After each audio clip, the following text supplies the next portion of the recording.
Ladies and gentlemen, how is it going? Welcome back to another episode of the Pitchside Podcast. I'm your host, the HOD of the PSP. Like, share, comment on this video, of course. Make sure to subscribe to the channel if you're new and enable notifications to receive all the updates from this channel, match recaps and all of that. Follow us on social media. I'm at PSP on Twitter, PitchsidePod on Instagram.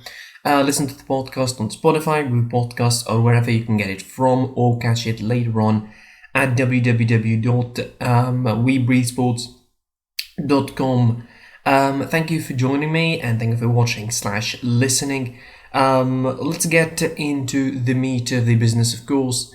So from the thumbnail and from the title and from the image, probably you think, okay, this is going to be an episode or a long episode where it's going to be talking about Bayern. Well, I mean, mostly it is. I will be talking about Bayern, but certainly I'm going to keep that later on. I'm going to be starting with a news roundup, of course.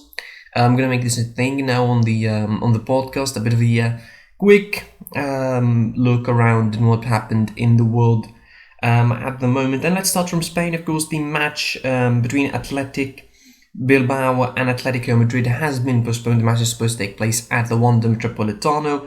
Has been postponed due to heavy snow. Of course, that's not going to affect this match. That's going to affect as well two other fixtures in the second league in Mirandes Rayo Vallecano and Alcorcon Albacete, which both fixtures moved to Sunday. I don't know. It's still unknown really if this fixture between Atletico Madrid and Athletic Bilbao is going to be postponed to Sunday. The same thing is happening to the Real Madrid game against Osasuna. They were stuck on their plane and unable to disembark for over 3 hours, arriving just about 11-12 p.m. last night. There was a number of incidents, of course, caused by poor weather across the country. Of course, the travelling clubs, which is Atletico Club and Rayo Vallecano, in case of the fixtures that are already postponed, decided to delay the travel plan. Of course, both La Liga and RFEF have set up the crisis committees to deal with the situation. As of the moment, as I mentioned, of course, the two games of the second division are delayed between Mirandes Rayo Vallecano and Alcorcon Albacete. There were some protests as well for but from Rayo Vallecano side, saying that La Liga forced them to travel to Miranda by road, in spite of the treacherous state of the motorways, and obviously this state, is going to be only deepened when there is heavy snow falling. The official La Liga statement says that given the exceptional situation caused by the storm across a large part of the Iberian Peninsula, causing the closure of Madrid Barajas airport throughout the day and the impossibility of having the pitch in optimal playing conditions, La Liga, after contacting both clubs, have asked its professional competition committee first thing this morning to postpone the match between Club Atlético de Madrid and Athletic Club, initially scheduled for Saturday, of course, 4:15 CET at the Wanda Metropolitano. A new match date will be confirmed in the next coming days during one of the available slots in the competition calendar.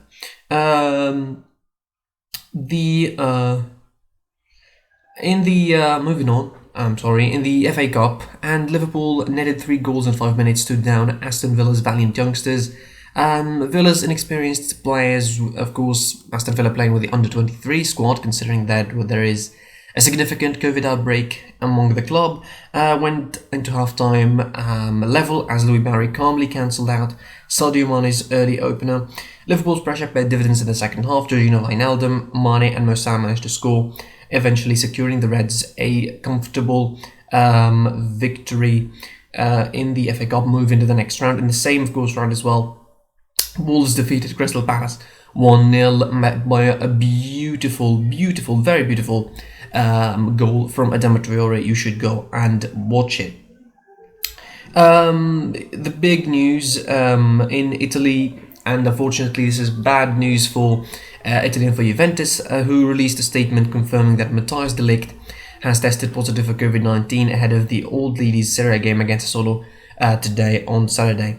He missed a total of 8 games this season already due to injury in the shoulders, and is going to be sidelined for probably 10 to 15 days because of COVID. During the checks provided by the protocol, of course, enforced, Matthijs de Ligt has emerged positive with COVID-19. The player has already been placed in solitary confinement. For the moment, there is no other cases in the squad or in Syria.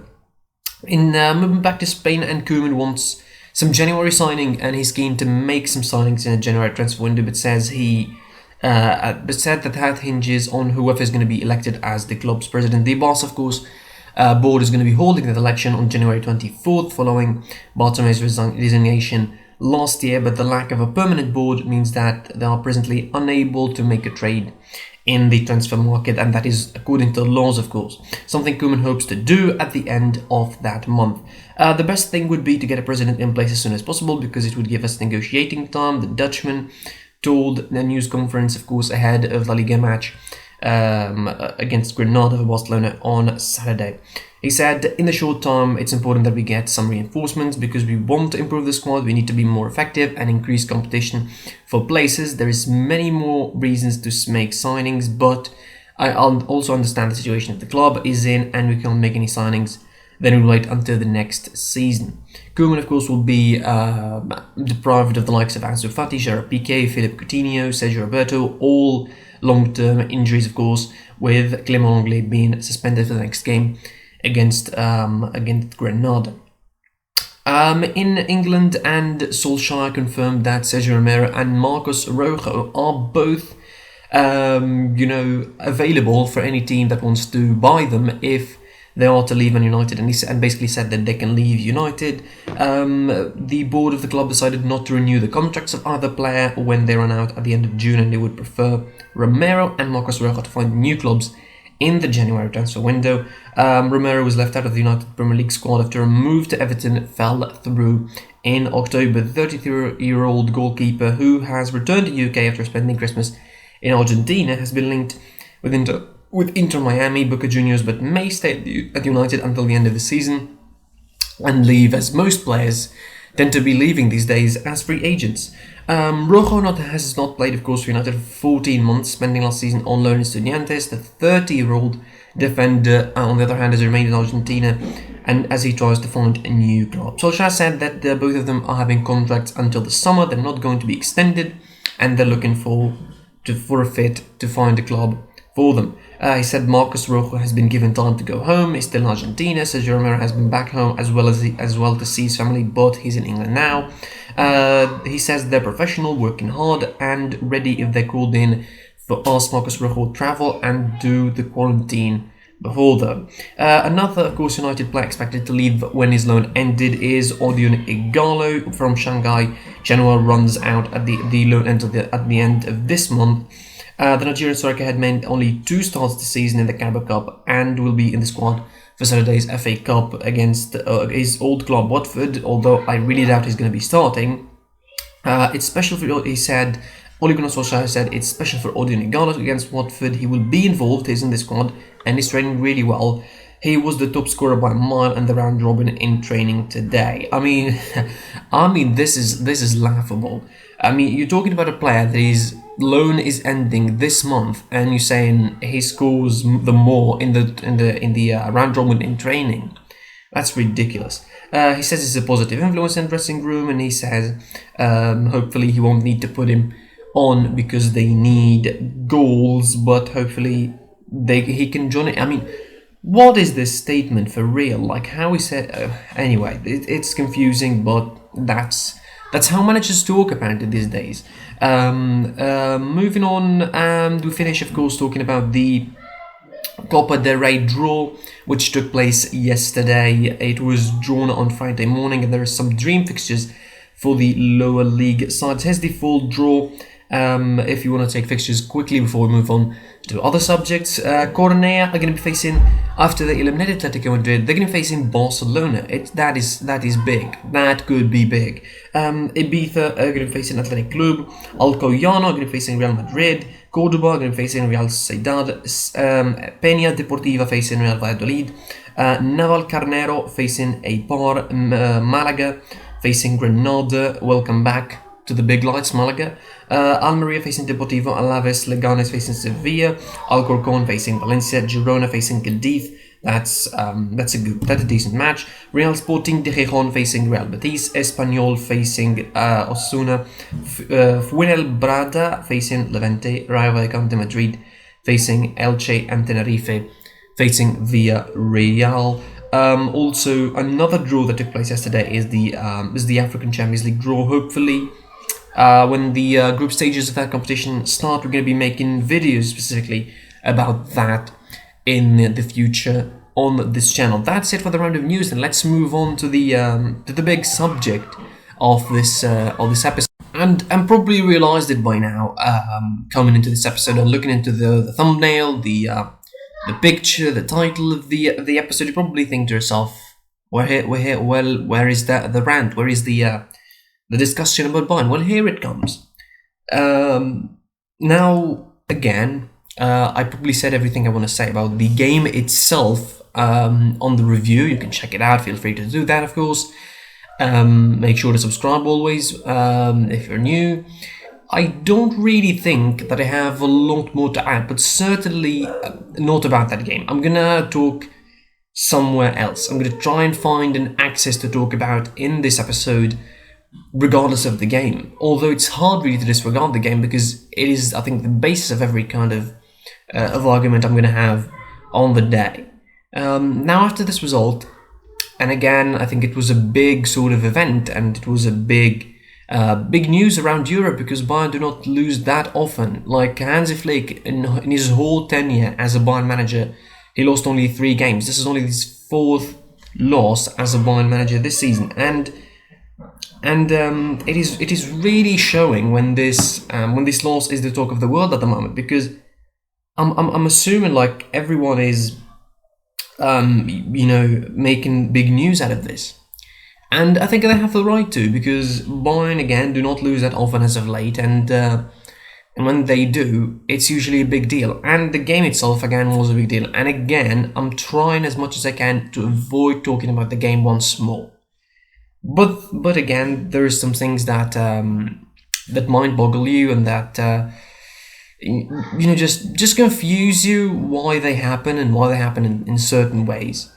Now, the biggest criticism, of course, for the Bayern manager, for Bayern Munich yesterday, I don't think it was the defensive mistakes.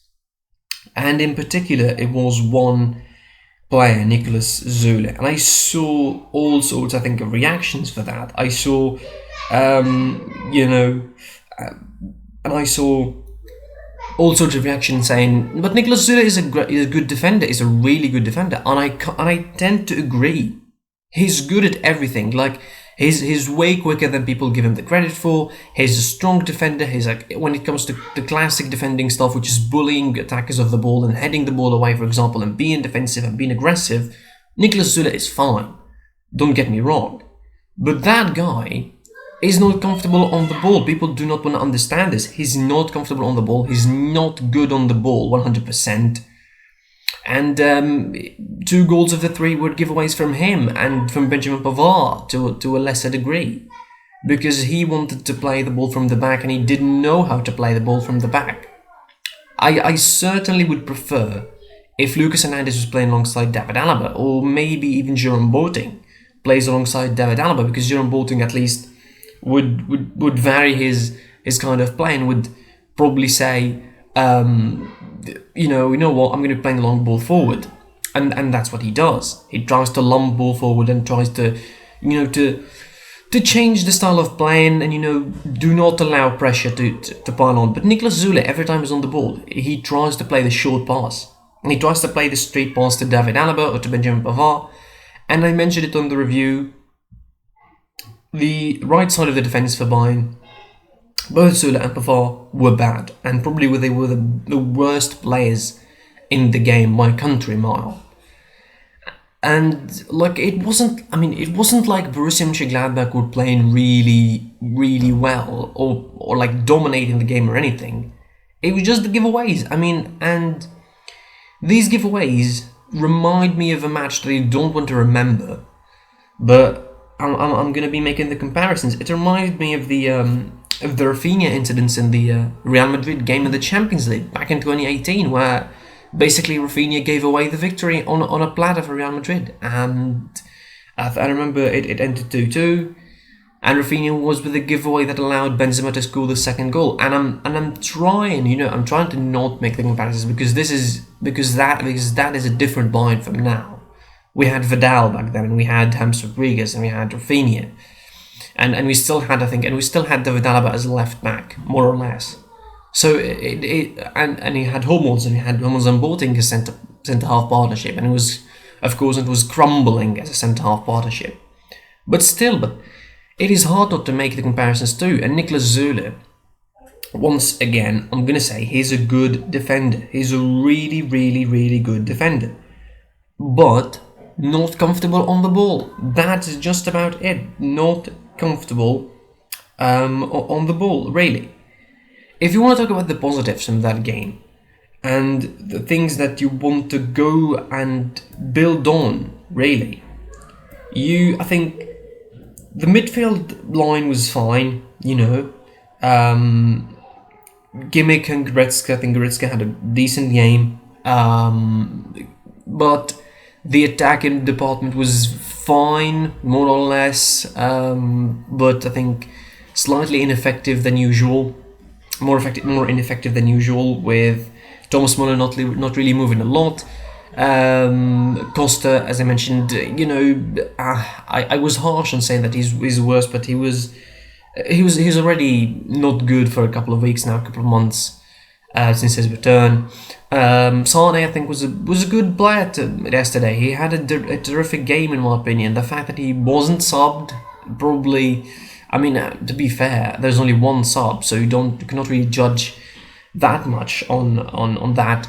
Koeman was fine upon his introduction to the game, and overall, it was a game to forget, and Bayern need to go on. But here is the argument part. Here's the discussion part. Here's where I think I'm going to start a debate, and feel free, of course, to comment what you think of that. Now, Bayern need some improvements, right? They need some improvements. They need to reinforce some players and some positions in the club. But Hansi Flick was clear and adamant that Bayern Munich are not going to buy any players in the January transfer window, and it is not easy. It is not easy, really, to deal with a squad like Bayern, with a club like Bayern, when you do not buy any players in the transfer window. And there are, of course, the discussions going for some players, including, of course, Omar Richards from Reading, who's going to be apparently bought in the summer. The deal is being, I think, close to being agreed, and it looks like the player is going to be coming to Bayern Munich. He's a great Englishman, and he has, of course, the company is going to be in the company of Jamal Musiala, an English teammate in the under-21. Now, this is not enough. Like, seriously, this is not enough, because Bayern need some reinforcement. I think Bayern need in the defensive department. Probably they need a lot of players. I would keep, for example, the players that we bought up front. I would keep, if I was in the board, and I'm not, thankfully, I would keep the likes of Roca, I would keep Tolisa, I would keep, I would keep Costa, and I would keep Choupo-Moting. I would keep those. Like, they're already cheap, so I cannot really offload those guys. And I would certainly improve the defensive department, because I would need to buy a proper right back, a proper replacement right back. I still believe in Pavard. I still see the value in him, but it's getting harder and harder to do so, game after game after game after game. It's really harder to do so. I don't see the value in him, starting at the moment, because I think he needs to be benched for a couple of games to get his head around and try to work harder on the training ground to return to starting lineup. I would certainly buy another centre half, because Boateng and Alba are leaving. Lucas Hernandez is prone to injuries. You don't know what's going to happen with him. So you need a quick centre half. And if you want to point at any quick centre half in the world at the moment, you're pointing at Upamecano. And Bayern Munich should be in the lead to take that guy, because if that guy escapes Bayern in the summer, this is going to be a big blow. Bayern should be moving heather and yond to buy Dayot Upamecano in the summer as a replacement for Alaba or Boateng, or both of them, because apparently they're leaving both in the summer. Alaba is close to join Real Madrid. We don't know what Boateng is going to be having and what he's going to be doing. Probably he's going to be retiring altogether. We don't know. For the left back position, I think with Alphonso Davies being decent, he's not bad. He's decent, but he still is not back to his full and best form. Hopefully, I want to see him back in his top form. Bayern really need to improve, need to reinforce some positions. The defensive department, again, it needs to be improved and needs to be reinforced across all positions. Again, I don't have a problem with the midfield players, but certainly if you're looking for the future and if you're looking for continuing to dominate the Bundesliga, or even having a chance of putting yourself on the map on Europe and keeping dominating in Europe and thinking about winning multiple Champions League in the next couple of seasons, I think Bayern need a proper number 10. And a young number 10, like a proper number 10 that can play for the next 5, 6 to 10 years at the club. I mean, not exactly that he will play for the next 10 years, but someone who is young and who can be the future of the club. Someone who can fill that position once Müller retires or starts to dip in form. And we don't have a replacement for Müller, nor as a number 10 or as a second striker. And certainly the replacement for Müller, whatever he's going to be, is not going to be, the same style of Müller, because I think Müller's style is pretty unique in football. You don't find players who move like that, or who play like that, or try to be as simplistic as Müller is. But you need someone to fill that number 10 role.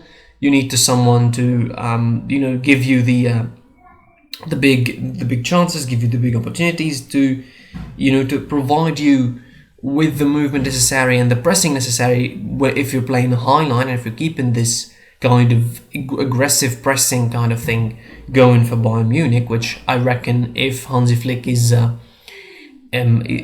leaving the club at any point in the future, probably that's going to be changing. So overall, Bayern need to do a couple of things. As I mentioned, they need to improve and reinforce some of the positions that they had, certainly the defensive department in particular. And also they need to change the tactics. Now, people have been criticizing the high line that Bayern play with for a long time. And it's no secret that this high line is dangerous. And it cost us yesterday against Borussia Mönchengladbach. And it will continue to cost us, not just goals, but points. And maybe it would cost us title in the futures. But Hansi Flick also is a stubborn manager, and he is probably similar to Marcelo Bielsa in Leeds United. He doesn't want to change the way he plays, he doesn't want to do it.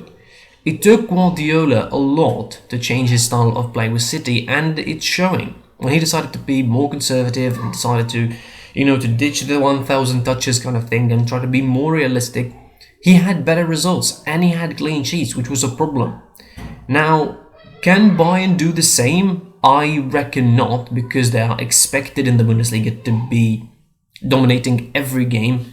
It is really, really few and far in between the clubs that can go to Bayern and attack them, or go and dominate a game against Bayern. It is really far and few. And certainly Gladbach are not one of those clubs. Like, they won and they deserved a win, but certainly, even if you look at the last couple of games and wins that they had, they didn't exactly dominate the game.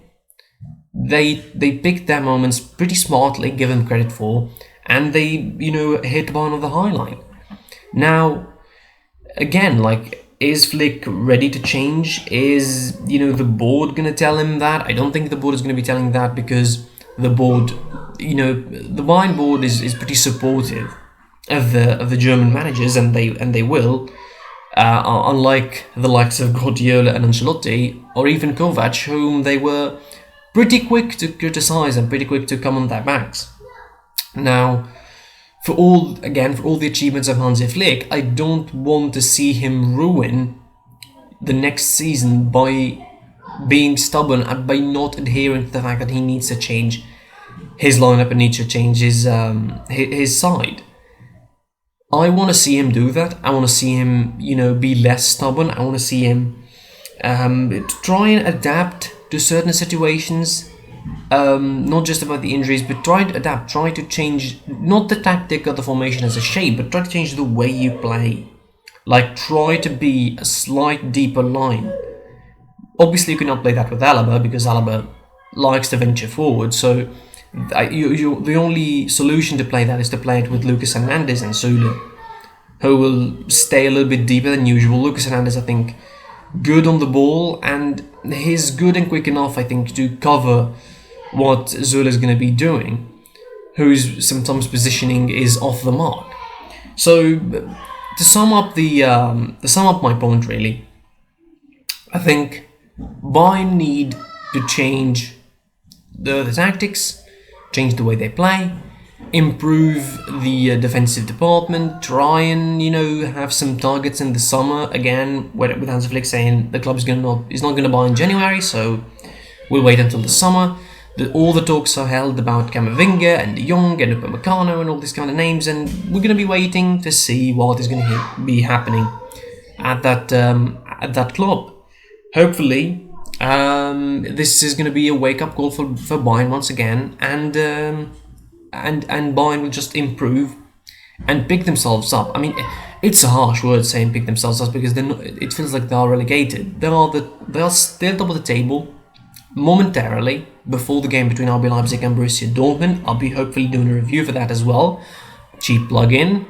And I hope this will be the wake-up call that Bayern would, realise that this is dangerous, this is alarming, let's pick ourselves up and let's go at it once again. Take it on the chin and go. It's a loss, it happens, but hopefully for Bayern this is not going to be leading into an empty period and into a kind of a downer for them. That's it for this episode. Of course, I decided to break from the norm a little bit and decide to open a little bit of a door for discussion. Of course, like, share. If they're new to the channel, please consider subscribing. Comment on this video what you think of the whole situation, what Bayern should do. Do you think Bayern should actually change the tactics and change the style of their play? Follow us on social media. I'm at SitePSP on Twitter, PitchSitePod on Instagram. Listen to the podcast on Spotify or any other platform, including Google Podcasts. Or catch it later on at www.WeBreatheSports.com. Until the next time, I was your boy, the HOD of the PSP, and I will be, seeing you soon. Goodbye.